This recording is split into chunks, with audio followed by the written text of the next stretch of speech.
Joining me now is Chris Buskirk. He's a Trump supporter as well as the editor and publisher of the website American Greatness. Chris, thanks for joining us. So let me get your reaction to this. And I think you just heard Carol sort of spelling out there why this particular angle is being watched so closely. You know you have that plea to the lying charge about the contacts post-election, that plea from Flynn. She's saying, look, one felony count of lying, recommended sentence here of 0 to 6 months. A lot of people saying this is leniency and there's reason for Trump to be nervous about what Flynn might say. How do you feel about that?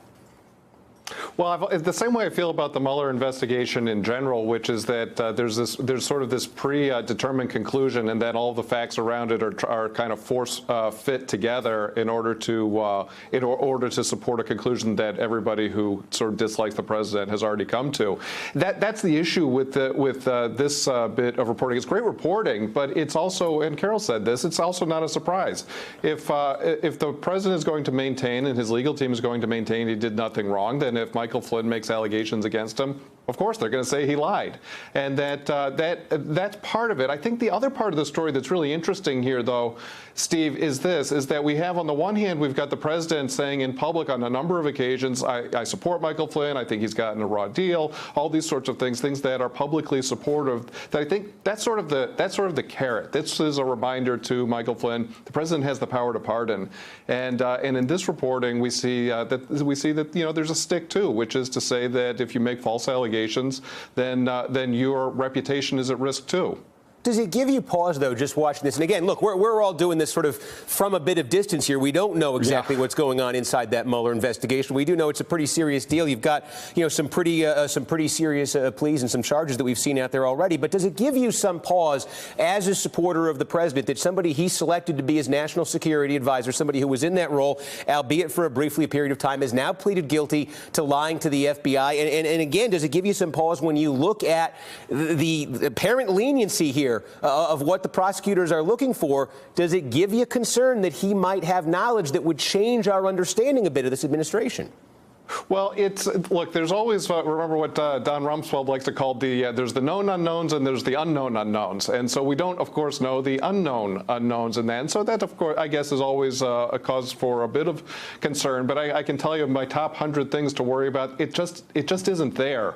One of the things that people don't seem to think about when they look at the Michael Flynn plea deal is, number one, is that there is the possibility that they didn't charge him with other things because they didn't think that they could prove them.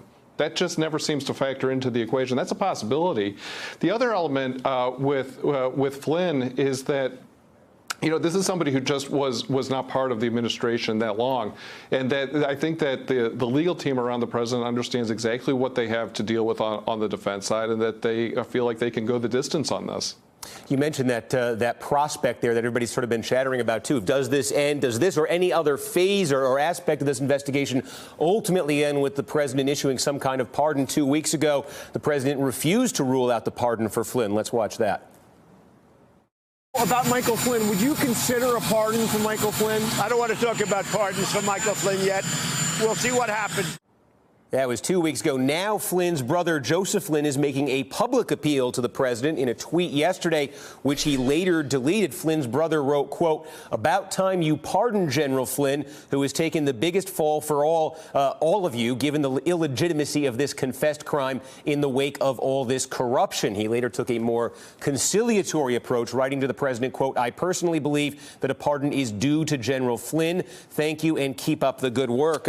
Chris, you raised this sort of interpretation game. When the president's talked the way he did 2 weeks ago, people were wondering, is this going to lead to a pardon? When you see a report like this about possibly casting him as a liar, you wonder if the White House is thinking in different terms here. I wonder, though, in terms of the president's credibility on this issue, if he were to issue a pardon to General Flynn here and sort of cut off Flynn's involvement in this investigation, what would that do to Trump's credibility on this question?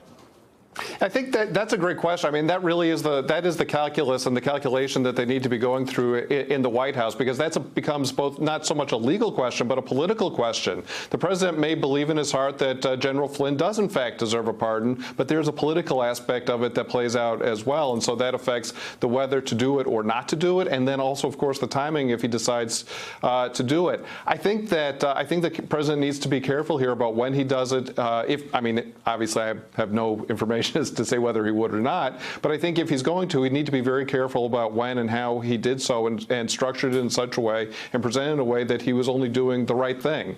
But then he'd have to make the case to the American people. Ultimately, these are political questions that I think get decided politically and not legally. All right, Chris Buskirk, a Trump supporter, editor of the site American Greatness. Thanks for joining us. Thank you.